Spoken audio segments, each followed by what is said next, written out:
What happens when the world's largest democracy and the world's largest economy quietly reshape their trade relationship, while domestic opposition, strategic rivalry with China, and fragile supply chains all converge at once?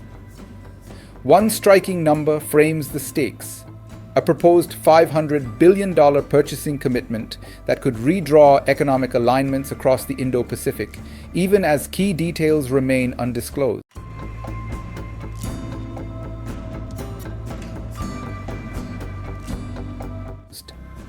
If this agreement succeeds, India could lock in preferential access to the American market while embedding itself deeper into US-led supply chains for energy, defense, and critical minerals. If it falters or sparks backlash at home, it could weaken trust between New Delhi and Washington at a moment when both are trying to present strategic coherence in the Indo-Pacific. And if it escalates into a broader restructuring of trade rules, it may accelerate a shift away from China-centric supply chains with consequences far beyond South Asia. To understand why this moment matters, you have to start with India's long-standing caution toward trade liberalization. Since independence, India has balanced openness with protection, especially in agriculture and small-scale manufacturing, sectors that employ hundreds of millions of people. Even after economic reforms in the 1990s, New Delhi resisted sweeping free trade agreements, prioritizing strategic autonomy over market access. The United States, by contrast, has consistently pushed for deeper access to India's vast consumer base, seeing a market of more than 1.4 billion people as a long-term prize. That tension has defined the relationship for decades, but it has sharpened in recent years as geopolitics intrudes on economics. The rise of China, disruptions during the COVID-19 pandemic, and the weaponization of supply chains have forced Washington to rethink where it sources energy, minerals, and manufactured goods. India, positioning itself as a reliable alternative, has sought investment and technology without surrendering policy space. This is the context in which External Affairs Minister S. Jaishankar met US Secretary of State Marco Rubio in Washington just days after US President Donald Trump and Indian Prime Minister Narendra Modi announced the outlines of a new trade deal. According to official readouts, both sides expressed satisfaction with the agreement and discussed formalizing cooperation on critical minerals, materials essential for batteries, electric vehicles, and clean energy systems. The timing was deliberate. The meeting came ahead of a US-hosted ministerial on critical minerals, signaling that trade is now inseparable from strategic resource planning.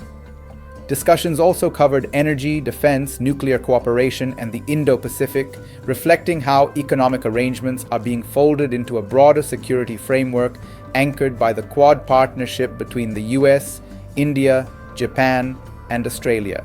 The numbers released so far are limited but telling. The United States is expected to reduce tariffs on Indian goods to around 18%, down from a higher rate of 25%.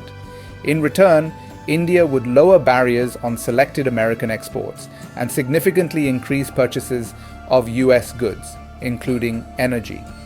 Indian officials have indicated a multi-year commitment to buy $500 billion worth of American products, spanning petroleum, aircraft, defense equipment, telecommunications, and pharmaceuticals.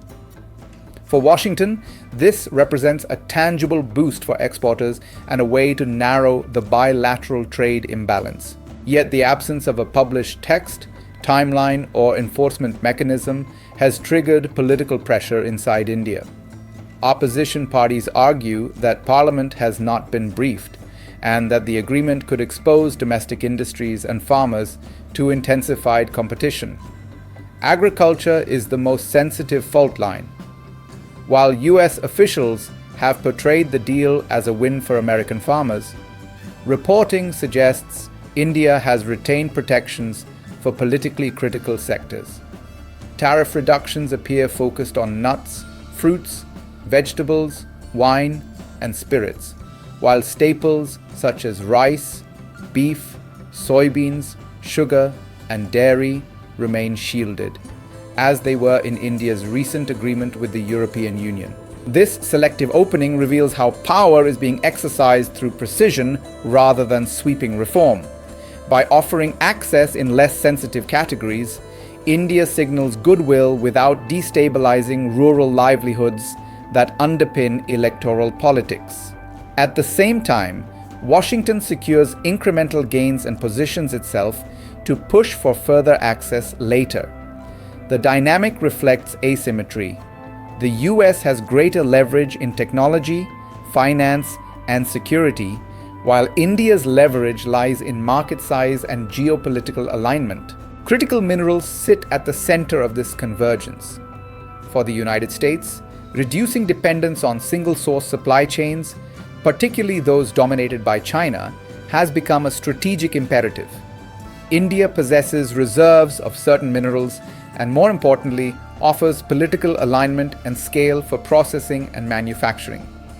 Cooperation in this area could tie India more closely into US-led clean energy and defense ecosystems, reshaping regional supply chains over the next decade. Consider two possible futures. In one scenario, the deal is formalized with parliamentary consultation, domestic opposition is managed, and India steadily ramps up imports from the US while attracting investment into minerals, energy, and defense manufacturing. Over time, this deepens interoperability between the two economies and reinforces a rules-based Indo-Pacific architecture that dilutes Chinese dominance. In another scenario, lack of transparency fuels political resistance, implementation stalls, and trust erodes. The agreement becomes symbolic rather than transformative, and both sides revert to transactional bargaining, weakening their ability to coordinate on larger strategic challenges. The geopolitical consequences extend beyond bilateral ties. A successful India-US trade and minerals partnership would signal to other middle powers that alignment with Washington can deliver tangible economic benefits, not just security assurances. It could also pressure China by accelerating diversification of supply chains. Conversely, failure would highlight the limits of strategic convergence when domestic politics collide with global ambitions. As Jaishankar's Washington visit illustrates, power today is exercised through institutions, agreements, and supply chains as much as through armies.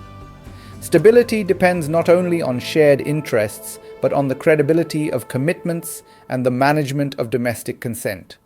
What viewers should watch next is not just whether the deal is signed, but how it is explained, implemented, and contested at home.